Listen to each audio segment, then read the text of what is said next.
Thirst Guardians, protectors clad in silver armor, watched the border between their world and the one below, their vigilance a constant, silent hum in the life of the city. Their blades, forged from starlight and will, were the only things that could hold back the encroaching silence. Life in Erelis was beautiful, serene. Citizens walked along crystal pathways, tended to gardens that bloomed with impossible colors, and watched their children play under the warm, artificial sun that hung at the apex of the city's dome. 2. The war was a distant reality, a story told to keep children from straying too close to the edge. It was a threat, yes, but a contained one. Until that morning. That morning, the clouds beneath the city shifted. It wasn't the gentle, rolling drift they were used to. It was an unnatural churn, a boiling of white and gray. From the depths, dark shapes began to rise. They were slow at first, like ink bleeding into water. Then they took form. Figures made of fog and shadow, their outlines indistinct, their movements fluid and wrong.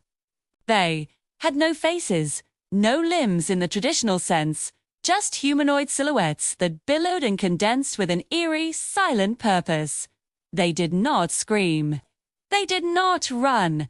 They simply drifted upward, carried by the very clouds they were made of. There was no declaration of war, no battle cry, just a silent, inexorable ascent. A tide of nothingness rising to meet the world of something. The city's alarms, ancient chimes forged to sing at the mist's touch, remained silent. These were not the usual incursions, the probing tendrils of fog that the Guardians were trained to repel. This was an invasion. The Sky Guardians responded instinctively. There was no command given. Their duty was etched into their very souls. From their perches atop the highest spires, they descended. Wings of light flared from their backs, and they dove into the rising tide of shadow, their glowing blades carving arcs of brilliance through the gloom. I was there, a novice guardian, my heart hammering against my ribs, a strange mix of terror and exhilarating purpose coursing through me. My training had been relentless, day after day of drills against constructs and simulations. But nothing could prepare you for the real thing. Nothing could prepare you for the silence. My commander, Lyra, was a blur of silver and blue light ahead of me. Her twin blades moved with a grace that was both beautiful and terrifying. With each strike, she shattered a fog figure. The impact wasn't a clash of steel on flesh, but a soundless implosion. The shadow form would dissipate into a million motes of grey mist, only to swirl back together moments later, reforming as if it had never been struck. We fought with a desperate fury. We cut and slashed, a whirlwind of light against an ocean of shadow. But it was like trying to fight the tide with a sword. For every figure we dispersed, 2 more would rise to take its place. They never fought back, not in a way we understood. They simply advanced. Their touch was cold, a deep, saucering cold that didn't just chill the skin, but seemed to leach the warmth from your memories. One of the shadow beings drifted towards me.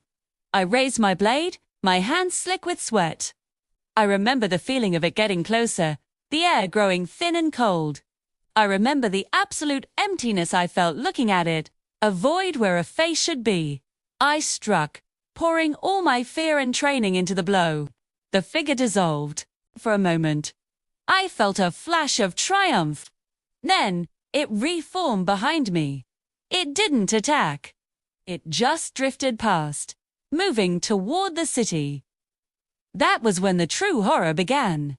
We were so focused on the fight, on the impossible enemy before us, that we didn't notice what was happening to Erelis itself. I only looked back when Lyra let out a sharp, choked gasp. I followed her gaze. A tower at the city's eastern edge, the Spire of Remembrance, was gone. It wasn't destroyed. There was no rubble, no smoke, no crater where it once stood. The crystal walkway that led to it simply ended in mid-air, a clean, perfect cut against the sky. The air where the tower should have been was empty. The Spire of Remembrance, a place where the city's history was recorded in light crystals, had simply vanished without a sound. A wave of confusion washed over me. The Spire of Remembrance? I frowned. Why did that name sound familiar, but also empty? I looked around at the other Guardians. I saw the same bewilderment on their faces. They were looking at the gap in the city's skyline, a sense of loss, warring with a profound lack of recognition. I tried to picture its shape, its height, the intricate carvings that adorned its base, and I couldn't. The memory was a blank space in my mind. It was a word without a definition, a shape without a form. I knew something was supposed to be there. A deep-seated instinct screamed that the city was wrong, incomplete. But the specific memory of the tower itself, it was gone. A young guardian next to me whispered, his voice trembling. No one answered. No one could. The fog creatures stopped their advance. As one, they turned and began to recede, sinking back into the churning clouds below. They didn't retreat like a defeated army. They withdrew like the tide going out, their purpose fulfilled. We didn't pursue. We just floated there, exhausted and deeply, fundamentally shaken. Azels. The last of the shadow figures dissolved back into the mists. A profound silence fell over Erilus. It was heavier than the silence of the mists themselves. It was the silence of absence, the silence of something stolen. We returned to the city. The citizens were emerging from their homes, looking at the sky with confused expressions.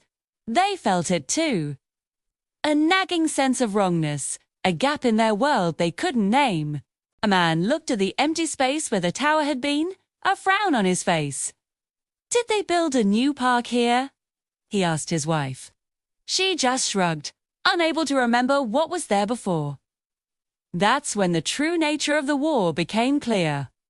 The mists, the fog creatures, they weren't trying to conquer us. They weren't trying to kill us. They were erasing us. Bit by bit. Piece by piece. They didn't take lives. They took memory. They took our history, our culture, our very identity, and left a clean, painless void in its place. How long had this been happening? What other spires, what parks, what people had been taken that we no longer remembered? The Spire of Remembrance.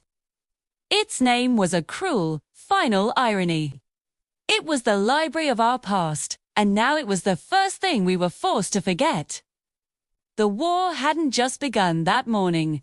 It had simply revealed its true face. We weren't fighting for our lives. We were fighting for our very existence, for the right to remember we ever existed at all. As the clouds below closed once more, sealing the mists in their silent abyss, a new kind of fear settled over our allies. Not the fear of death, but the fear of forgetting. The fear of waking up one day in a city that felt like home, without a single memory of why. And the silence that followed was the sound of our world slowly, quietly, being unwritten.